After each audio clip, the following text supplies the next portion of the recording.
Des informations fiables confirment que le Rwanda est en guerre avec le CNRD-FLN.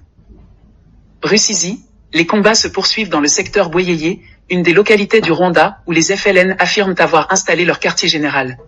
Le porte-parole des FLN vient de déclarer aux ondes des radios Ubuyunge et Urumuli qu'ils ont lancé d'importantes attaques contre les bases des militaires gouvernementaux RDF et que leurs éléments vivent désormais dans la localité.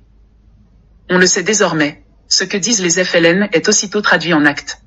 Pas plus tard qu'hier 19 février 2021, des informations fiables rapportent que les combattants des FLN ont affronté les RDF dans la localité de Misave. Ces combats étaient particulièrement intenses et la détonation des balles était terrifiante. Les tirs étaient particulièrement nourris de sorte qu'on les entendait de très loin. C'est ainsi qu'un informateur résidant dans le Nyalugulu, ancienne préfecture de Gikongoro, nous a confirmé avoir entendu ces combats. Les 10 combats ont duré 1 heure sans discontinuité. Ayant commencé à 13h30, ces combats n'ont pris fin qu'à 14h30. C'était dans la localité de Misave, colline de Nyamuzi, secteur Bweyeye, district de Rusizi en province ouest.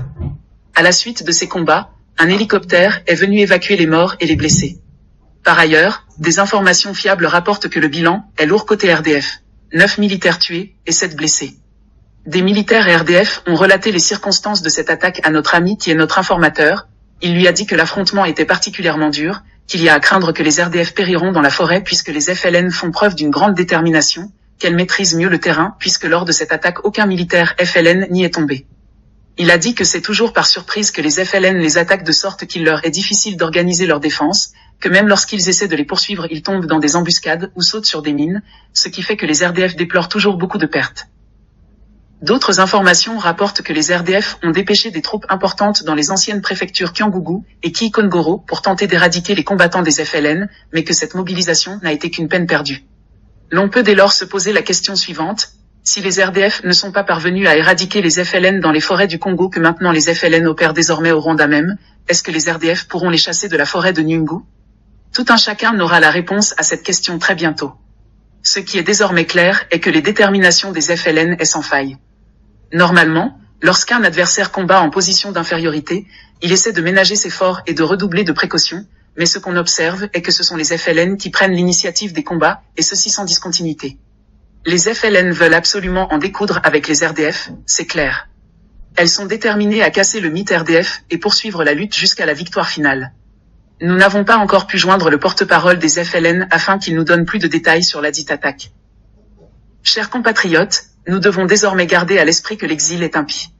Rappelez-vous que les anciens réfugiés devenus Nkotani ont été poussés par la détresse de réfugiés alors qu'ils étaient pleinement intégrés dans leur pays d'accueil, certains d'entre eux ayant même de prestigieuses fonctions dans le pouvoir de Museveni.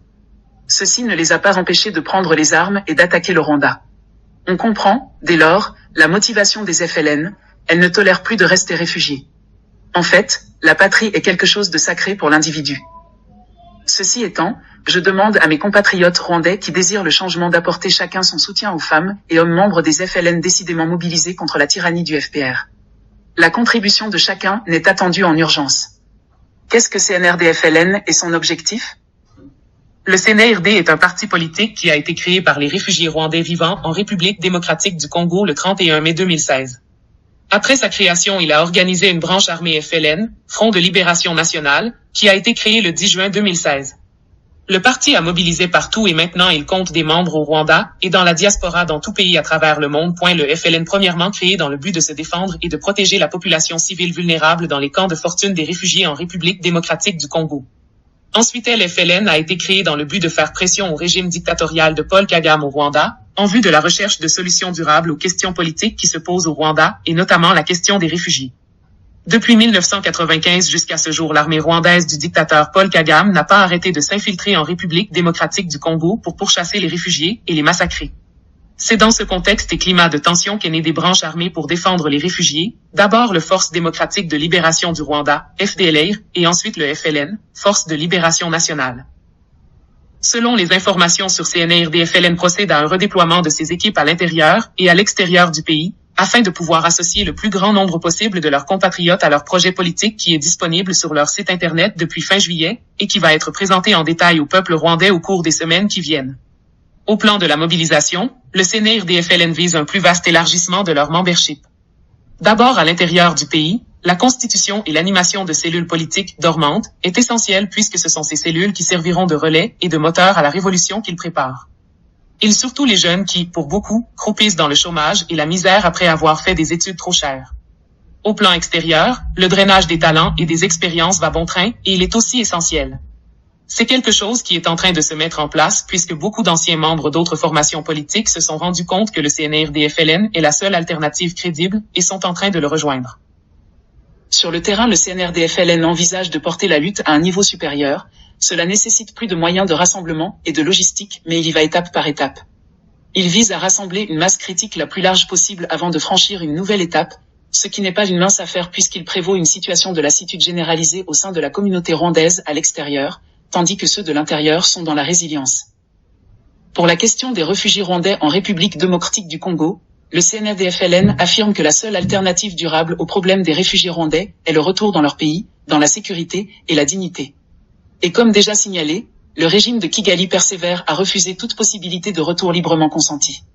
Déjà, depuis la destruction des camps de réfugiés par le gouvernement de Kigali en 1996 à 1997, le monde aurait dû s'enquérir sur le sort des réfugiés rapatriés manu militari.